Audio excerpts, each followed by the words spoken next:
Got a question for you all this morning. How do you see the world? Are you more like a vulture or are you like a hummingbird?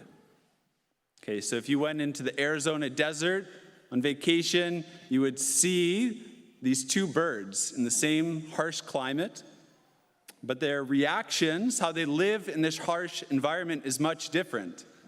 On the one hand, we have a vulture. The vulture is constantly looking for what is bad, what is ugly. It's an ugly, oversized bird constantly searching for lifeless roadkill. And because the vulture is constantly looking for that, he finds it. On the other hand, you have the hummingbird. The hummingbird is constantly looking for what is good. The beautiful, tiny hummingbird, wings flapping 50 times a second, is constantly searching for sweet, life-giving nectar, because the hummingbird is constantly looking for what is good. The hummingbird finds it. And so each bird finds what it's looking for. The vulture looks for what's bad, finds it. And the hummingbird looks for what's good, and he finds it. So each bird finds what it's looking for. And the same is true for us. In this life, we will always find what we are looking for. And so I ask you again, how do you see the world? Are you like a vulture or are you like a hummingbird? Are you like a vulture? Do you constantly look for what is bad in this world?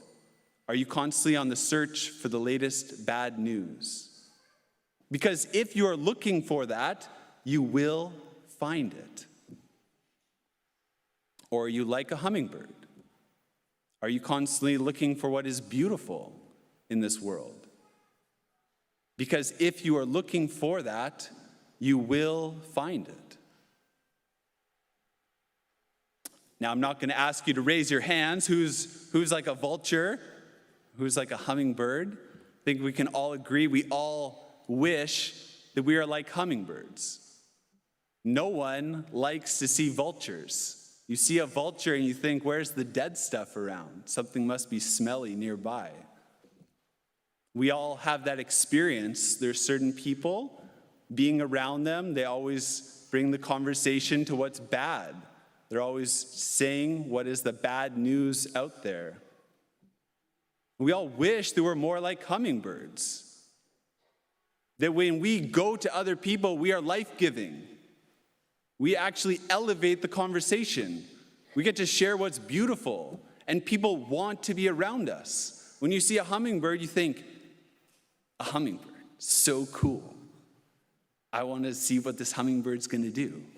We all want to be more like hummingbirds in this world. Now, though we might all say, okay, yeah, Father Richard, let's all be like hummingbirds. There's one area in all of our lives that I think, can all be like vultures. And that is when we look at our problems. When we look at our problems in life, we can all act like vultures. I want everyone, might not be that difficult of an exercise, think of one problem in your life right now. Doesn't have to be the biggest one, just think of one problem. Got it? Okay. I'm quite confident that if you think of that problem, you're probably approaching that problem like a vulture and not like a hummingbird. You're probably looking for what's bad, smelly, ugly about that problem that you're facing right now. And I'd like to challenge all of us to start looking at our problems in life like hummingbirds. And it is possible. St. Paul shares his experience in today's second reading that it actually is possible to have a whole different way of looking at our problems. In today's second reading, St. Paul shares about his big problem. He calls it his thorn in the flesh. We don't know exactly what it was. It might have been a physical illness. It might have been like constant negative thoughts about his failures in life. Or it might have been a sin that he couldn't get over. Whatever it is, St. Paul says, I've got a big problem in my life, and it's a thorn in the flesh. And he begs Jesus 3 times, just get this problem away from me. I don't want this problem in my life. I don't know if anyone has that experience. Like your prayer is just like, Jesus, get my problems away from me. Okay? What does Jesus do? Jesus breaks into his life and says, my grace is sufficient for you. My power is made perfect in weakness. And St. Paul has a complete change of perspective. St. Paul says, okay, if that's the deal, if Jesus' grace is made sufficient, if Jesus' grace is enough for me, if his power is made perfect in my weakness, then St. Paul says, guess what? I'm going to rejoice in my weakness. I'm going to praise God in my greatest problem. And St. Paul experiences the transformative power of Jesus Christ in his life because he allows Jesus to enter into his problem. So it is possible to start looking at our problems no longer like vultures and more like hummingbirds. St. Paul looked at his greatest problem like a hummingbird. He saw what was life-giving in it. That Jesus can actually enter into his biggest problem of his life, and it's a game changer for him. If you think of that problem, if you're able to think of one, I know for me, I can think of some.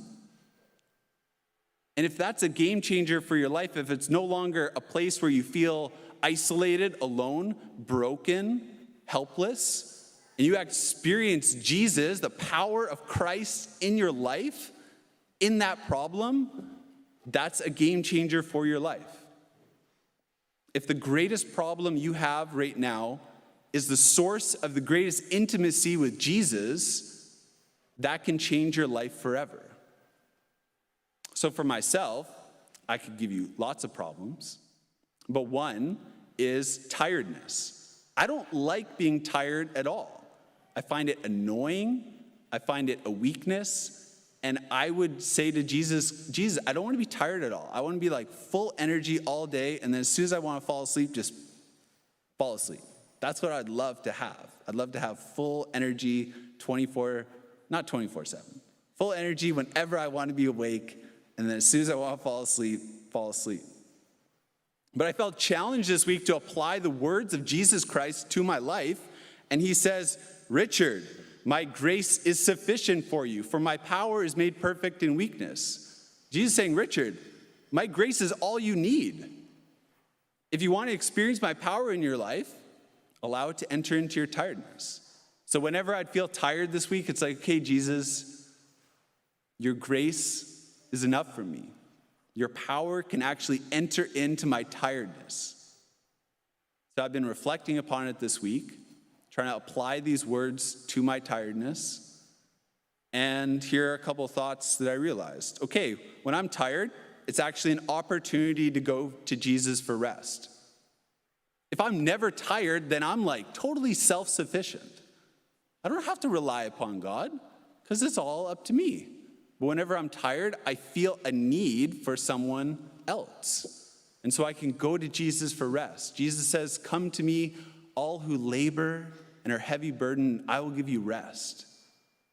Does anyone like that invitation? That's like the most beautiful invitation from the God of the universe. Another thing is rest is something holy. We're meant to be tired, and Jesus provides a day of Sabbath rest. We're supposed to rejoice in that day of Sabbath rest. Another thing that's a game changer for myself is that evangelization is actually doable when you're tired. Jesus performed his greatest work of evangelization when he was tired. If you watch The Chosen, you remember the last episode, season 1, Jesus goes to the Samaritan woman at the well. He's tired. And what happens? A simple conversation sends this woman as the greatest missionary. She converted an entire village because Jesus was tired and he sat down for a drink. So evangelization is doable when you're tired. And that's huge for me because I desire 5 times the amount of people at this Mass. There are thousands of people that should be here.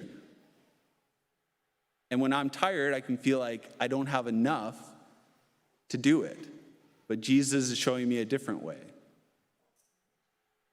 So I encourage you, all of you, whatever problems you face, to actually allow the power of the words of Jesus Christ to change your life. Think of that problem again. Or think of another problem. And if you say these words with me, Jesus' grace is enough for me, for his power is made perfect in this problem. Jesus' grace is enough for me, for his power is made perfect in this problem in my life. If you actually allow these words to be something on your mind, in your heart, throughout this day, throughout going forward, whenever you face the problems of your life, I guarantee Jesus can enter into your problem and change your life. That's what he wants to do. His grace is enough. He wants to change your life. And if you allow him to enter into your problems, you can experience the transformative power of Jesus Christ, who is alive, and he wants to change your life for the better. He heard me calling his name. Did you have a good video there?